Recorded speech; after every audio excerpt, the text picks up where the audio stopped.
Köszöntöm a Világnézet hallgatóit és nézőit, én Tamás Csilla vagyok, és itt van velem a stúdióban Révész Béla Ákos, újságíró, a Makronom Intézet elemzője. Köszöntelek. Jó napot kívánok! És köszönöm, hogy eljöttél, és fogunk beszélgetni az elektromos autópiacról, mert hogy ez egy óriási kavart okoz itt hazánkban is. Nagyon nagy vita folyik arról, hogy most jól csinálja a kormány, vagy sem. Ezek ugye stratégiai döntések. Azt gondolná az ember, hogy legalább elviekben értsünk egyet, de hogy már itt elvi szinten sincsen egyetértés. A fő kérdést én egy picit félretenném, és kezdjünk ott, hogy ugye Ursula von der Leyen szeptemberben jelentette be, hogy az Európai Bizottság végez egy vizsgálatot, egy ilyen versenyszabályozási vizsgálatot a kínai autóimporttal kapcsolatban. Ez csak azért érdekes szerintem, és azért indítanék innen, mert hogy látszik, hogy egy ilyen óriási nagy vetekedés van, mindenki próbál betenni mindenkinek, csak hogy ezen a területen ne tudjon előre törni. Itt Magyarországon is ugye az ellenzék nagyon, nagyon kardoskodik. Szóval miről szól ez a történet szerinted? A cikkeidet olvastam, tehát azért valamelyest tudom, és ez egy nagyon érdekes történet, ugye te azt hozod ki, hogy gyakorlatilag a Teslát támadta ezzel az Európai Unió. Ez a történetnek a nagyon rövid Tehát előzménye nem Kínát, hanem Amerikát. Nagyon rövid előzménye az, hogy gyakorlatilag a globális elektromos autópiacot Kína uralja teljes egészében, nyersanyagtól kezdve, tehát a zöld energiatároló rendszerekhez szükséges nyersanyagoktól kezdve egészen a kész járművekig. Több mint másfél éve megy ez a húzavona Amerika, illetve az Európai Unió és Kína között. Ugye először leválást vagy elszakadást szorgalmaztak, főleg Biden elnökék, utána ez csillapodott egy kockázatmentesítés nevű kifejezésre, amely tulajdonképpen a Kínától való lassú leválást jelenti valamilyen módon. Amikor Ursula von der Leyen szeptemberben bejelentette ezt a szubvenció ellenes vizsgálatot a kínai importautók ellen, akkor azzal indokolta, hogy gyakorlatilag annyira nyomott áron, annyira alacsony áron árasztják el az európai piacot a kínai autók, dömpingről beszélt, ami alapján jogosan felmerül az a gyanú, hogy egész egyszerűen a kínai állam áll a kínai gyártók mögött, és emiatt tudják ennyire alacsony áron Európában árulni az autókat, amivel gyakorlatilag tönkreteszik az európai autógyártókat. Ez azóta kiderült egyébként, hogy dömpingről szó nem lehet, ugye dömpingről akkor beszélnénk, hogyha Európában olcsóbban adnák el a járműveket, mint Kínában, a világ legnagyobb autópiacán, de hát erről szó nincs, hogyha megnézzünk egy német márkakereskedést, gyakorlatilag kétszer annyiba kerül egy kínai autó, mint magában Kínában, de még így is olcsóbb, mint a német rokonok. Tehát elindította ezt a szubvenció ellenes vizsgálatot, ugye itt 5 gyártót neveztek meg, 5 gyártót kezdtek el vizsgálni, köztük a világ most már legnagyobb autógyártóját, a BYD-t is, ami ugye éppen Szegeden kezd el építkezni, és az a gondolat született meg bennem, hogy valahogy nem stimmelnek a számok. Tehát amikor az Ursula von der Leyen arról beszél, hogy kínai autók dömpingje és hogy letarolják Európát, azért, hogyha megnézzük a 2 évvel ezelőtti eladási számokat Európában, akkor gyakorlatilag néhány ezres tételről beszélünk, például a BYD tekintetében. De melyik gyártó az, amelyik a legnagyobb tételben ad el Európában? Tehát kitől lehet félni a leginkább? Ez a Tesla.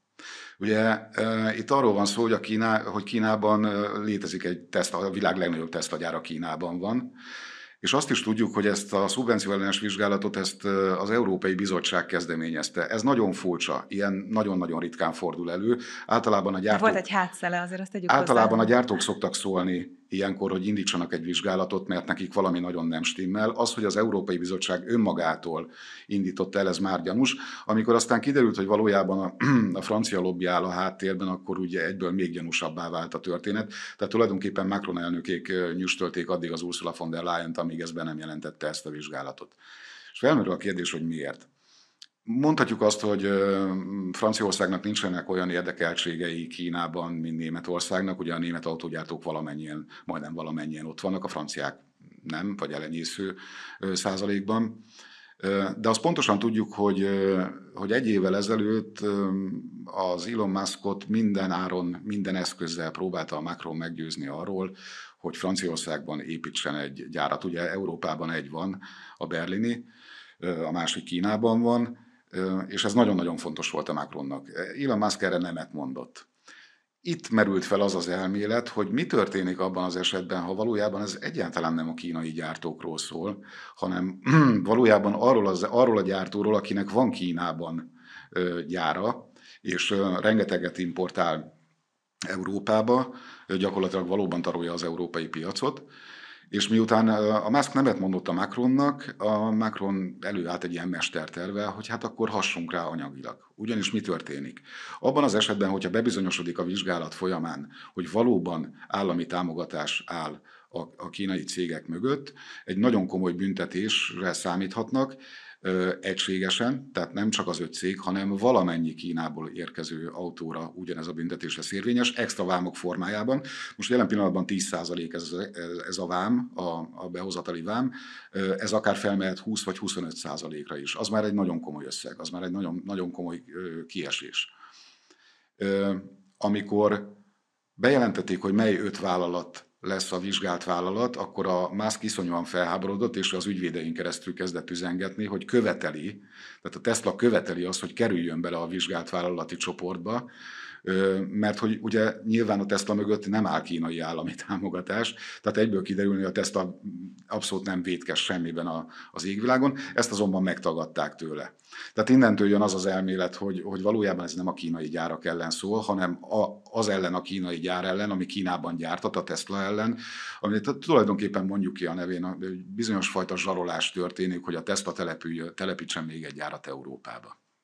Igen, most látszik ebből a történetből is, azért mennek a hadakozások, tehát hogy minden követ megmozgatnak, belekavarják a politikát is, és ilyen politikai köntösben is megy ez a harc. Hogy szerinted miért van az, hogy itt Magyarországon egy ekkora ellenállás van azzal kapcsolatban, hogy például mondjuk a BYD ide jön, de már ugye korábbról is beszélhetünk ugye az akkumulátorgyárak kapcsán, és ilyen egész érdekes érvek vannak, hogy nem tudom, elavult technológiába önti a kormány a pénzt, ugye Ungár Péter, meg neki vannak különböző ilyen érvei, hogy miért elhibázott ez a jövő víziója a kormánynak. Szóval szerinted ezt miért lehet? Hogy lehet, hogy itt az ellenzék, ugye ezt mondják legalábbis kormánypártiak, hogy az ellenzék meg van véve ebben a tekintetben is, és gyakorlatilag lehet, hogy mondjuk a franciák kezére játszik.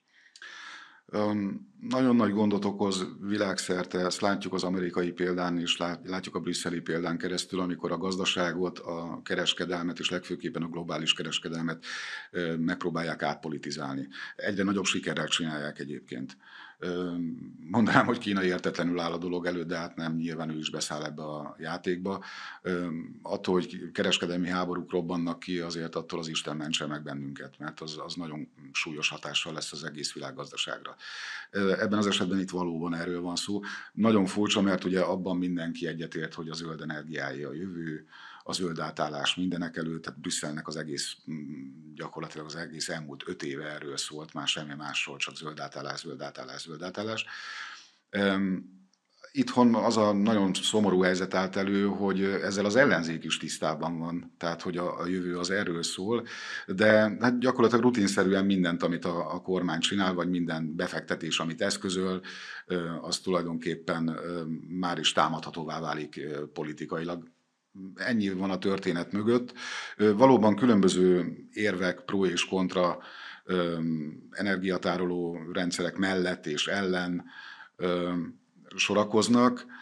Igazából ugye a nagy problémát az a debreceni CATL gyár okozza. Azt azért hozzá kell tennem, hogy Nyugat-Európának a fele könyörgött a CATL-nek, hogy hogy talán menjen oda és ott építkezzen. Tehát az, hogy Magyarország megszerezte ezt a lehetőséget, ez egy óriási dolog. Az, hogy mellette a világ legnagyobb autógyártóját, a BYD-t megszerezte Szeged mellé, ez egy még nagyobb dolog. Tehát gyakorlatilag itt pár éven belül, amikor fölépül a két üzem, gyakorlatilag fél Európát Magyarország fogja ellátni autóval és tároló rendszerekkel. Ez valami fantasztikus. Ungár Péter, hogyha már szóba került, egy egészen új dologgal kísérletezett. Ő a szilárdtest akkumulátorokról kezdett el beszélni, amelyek fel fogják váltani a jelenlegi hagyományos lítium-ionos akkumulátorokat, és azzal vádolja a kormányt, hogy gyakorlatilag mindaz a befektetés, amit eszközöltek, ez egy elavult technológiára épül, hiszen ha megjelennek a szilárdtest akkumulátorok, abban a pillanatban a létjogosultságát veszti az, amit a CATL csinál Debrecenben. Na most itt az a helyzet, hogy a szilárdtest akkumulátorok jelen pillanatban laboratóriumban léteznek. Ez egy klasszikus kettős feltalálásnak vagyunk a szemtanúi, ismerjük a technológiát, tudjuk, hogy mi az, csak éppen nem tudjuk gyártásba küldeni. Egyszerűen, mert nem áll azon a szinten. Ungár Péter a Toyotának az egyik bejelentésére reagált, amely azt mondta, hogy gyakorlatilag 2027-28 környékén már kijönnek az első ilyen akkumulátorokkal. Ugye csak egy mondatban, hogyha a technológiát nézzük, a kettő közötti különbség az, hogy míg a most használt és egyeduralkodónak tekintett lítium-ionos energiatároló rendszerekben folyadék köti össze a katodot és az anódot, a szilárdtestben, mint ahogy a neve is mutatja, egy szilárd réteg.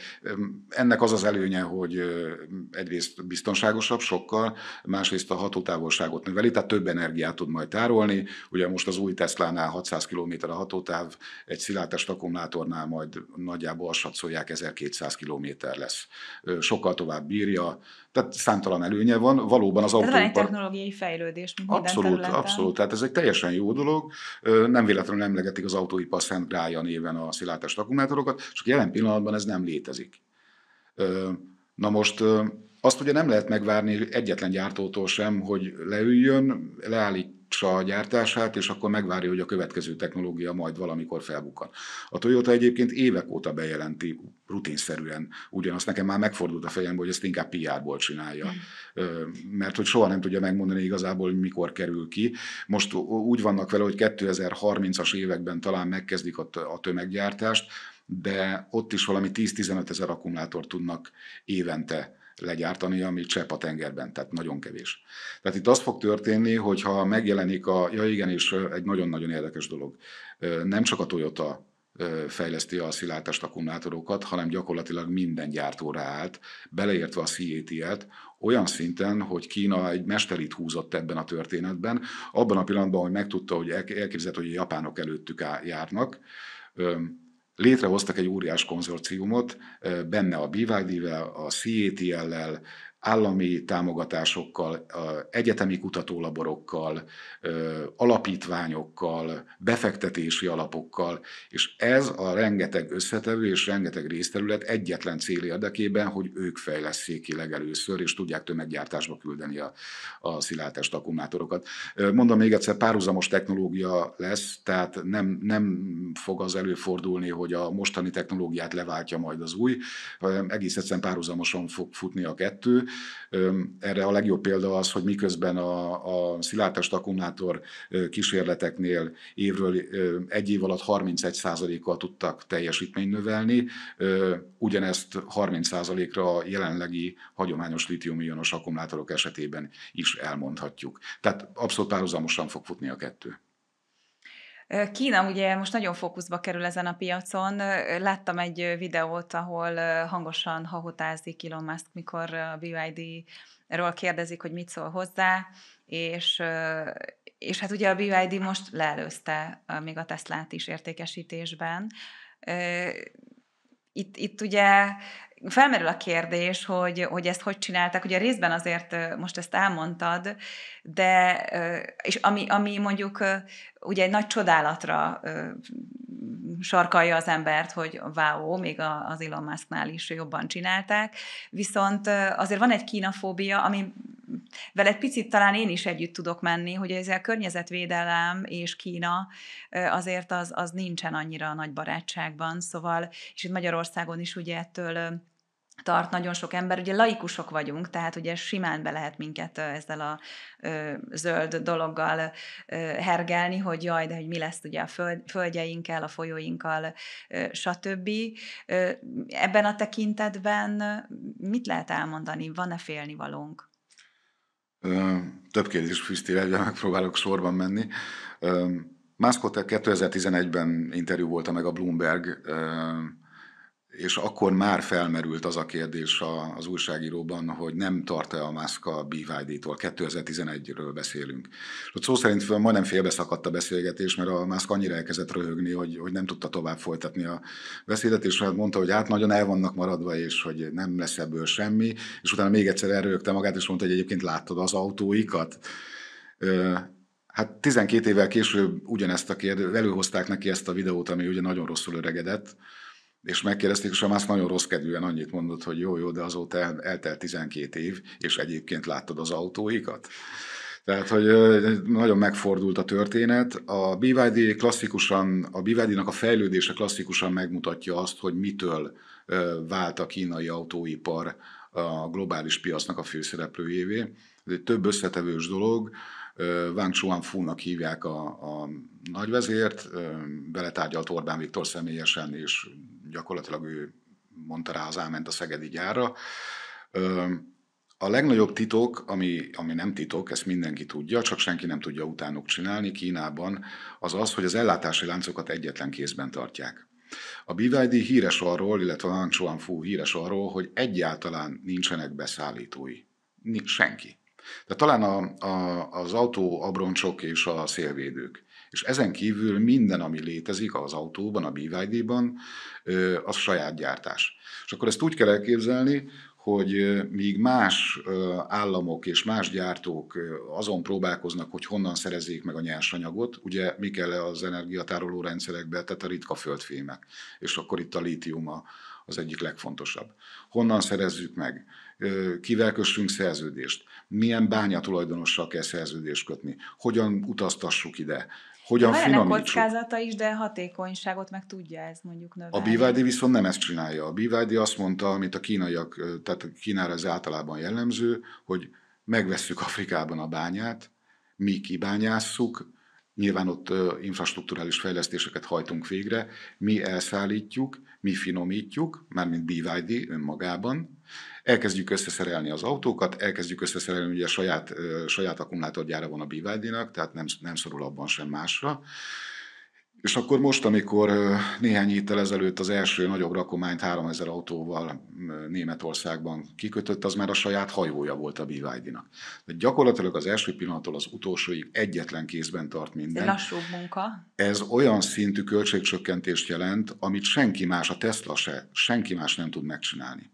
Ennek segítségével ez az egyik összetevője, a másik pedig, amire egyébként nagyon komoly elemző a Bloombergen rámutatott, elég rövid írás volt, gyakorlatilag egyetlen mondatba sűrítette össze az egészet, azt mondta, hogy azért vásárolunk kínai autót, mert jó. És ezzel nem nagyon lehetett vitatkozni. Valóban szoftveresen, összeállításilag, technológiailag egyszerűen kenterbe veri a világ többi autóját. Ez eredményezte, igen, és hogy mindezt természetesen elfogadható áron tudják eladni, pontosan ezért az egyetlen kézben tartom az ellátási láncokat történet miatt, és ez jutott el odáig a BYD-t, hogy tavaly az utolsó negyed évben egyszer megverte a Teslát. Erre senki nem számított az égvilág. Voltak előjelei, de az, hogy ennyire gyors és ennyire robbanásszerű lesz, az senki. Tehát a tavalyi utolsó negyed évben a Tesla eladott 446 000 autót, és a BYD pedig, ez negyed évről beszélünk, a BYD pedig 526 000. Ja, a cikketből tudom egyébként, hogy 22-ben már a hibridek is megverték.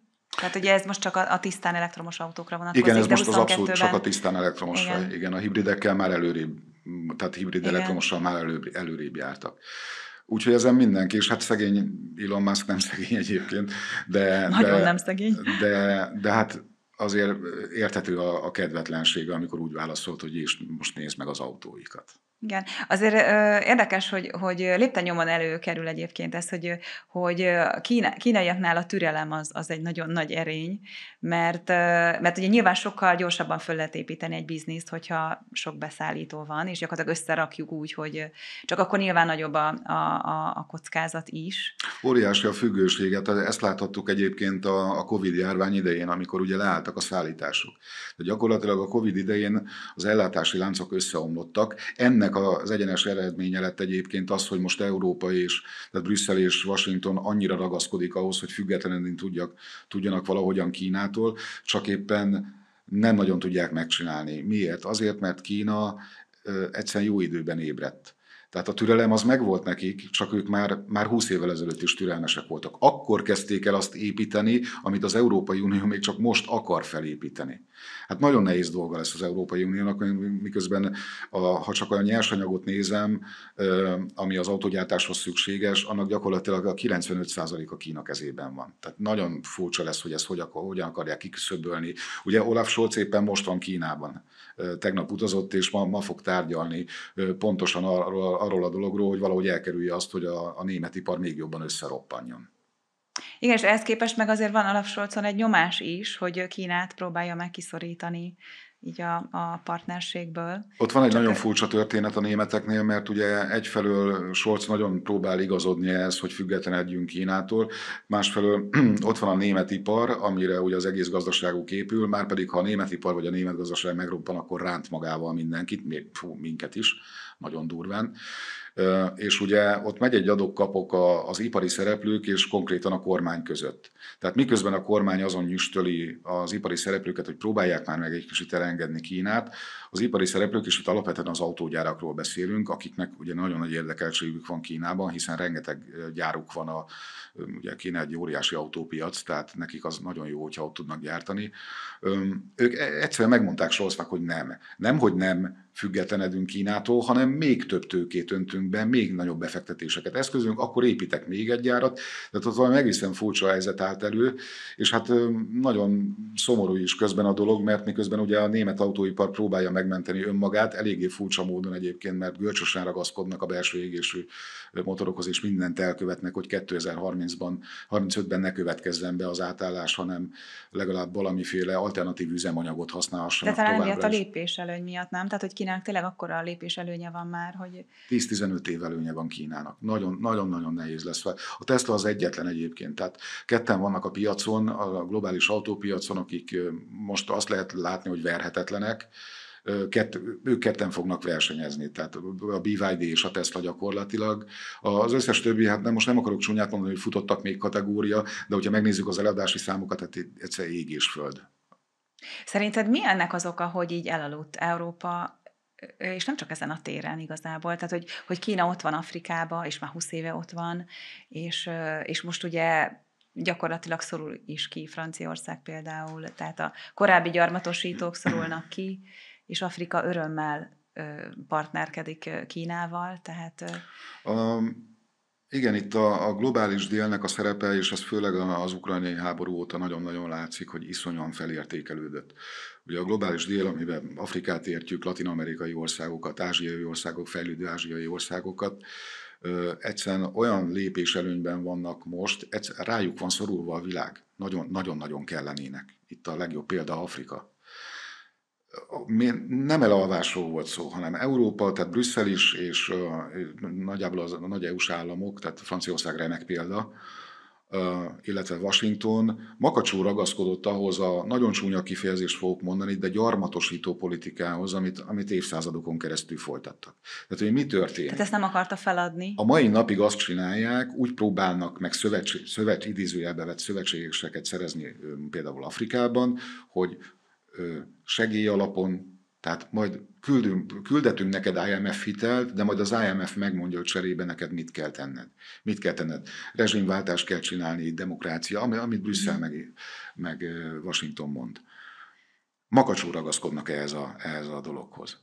Ezzel szemben mit csinált Kína? Azt mondta, hogy nekem az égvilágon semmi közöm nincs ahhoz, hogy egy országnak a belpolitikájában, meg belügyeiben mi történik. Én gazdasági kapcsolatokat akarok kiépíteni, kereskedni akarok, úgy kereskedni, Ráadásul hogy az win-win mindkét kapcsolatokat.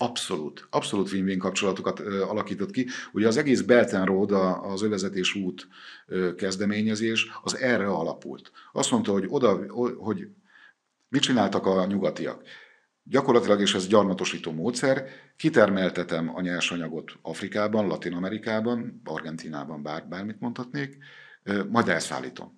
Hát az Ott az hagyok ország 5%-ot, és 95-öt semmivel elviszek. nem jár jól az ország, tehát gyakorlatilag a nyersanyagát eladogatja apró pénzért, és közben nem teremtődnek munkahelyek, nem adózik ott senki neki külföldről.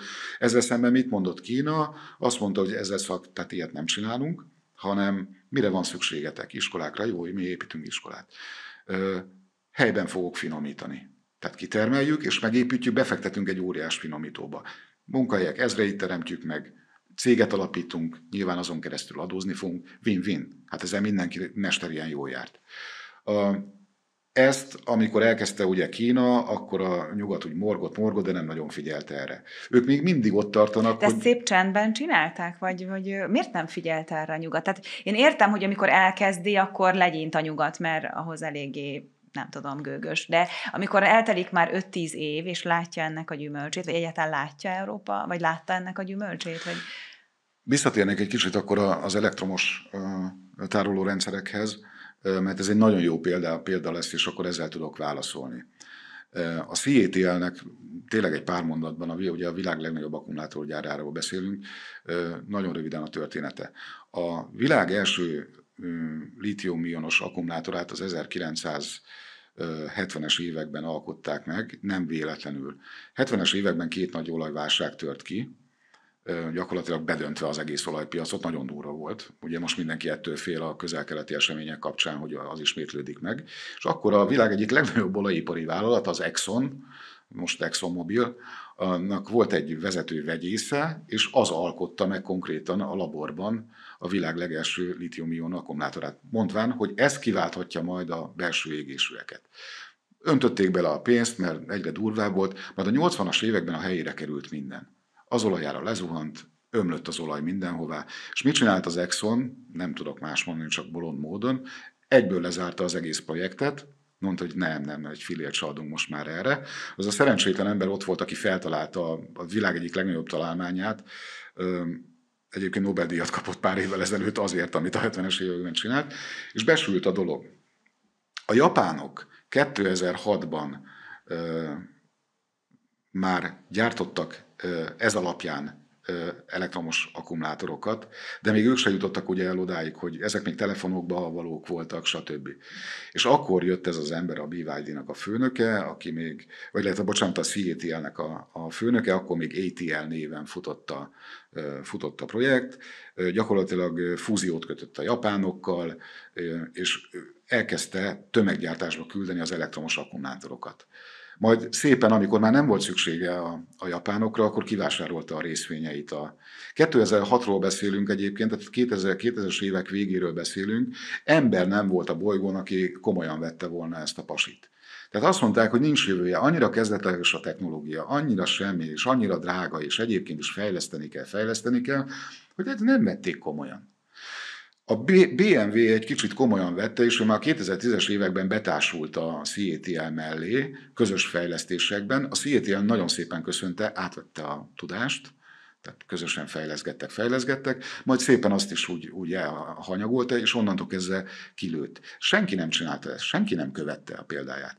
Senki nem mondta, hogy ne kövessék a példáját egyébként. Tehát senki nem verte ostorra Washingtont és Brüsszelt, hogy ezt semmiképpen.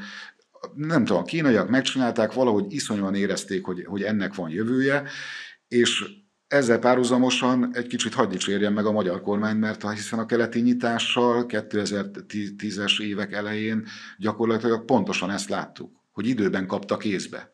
És az, amit most az Orbán Viktor elmondott 13 évvel később, hogy a zöld energiája a jövő, és a magyar gazdaságnak a jövője az a zöld energiára épül, az valahol itt kezd iszonyúan megtérülni majd, és egy 10 éven belül pedig nagyon látványosan fog megtérülni. Ehhez képest a mai napig támadás alatt van ez a történet. Meglátjuk, hogy mit hoz a jövő.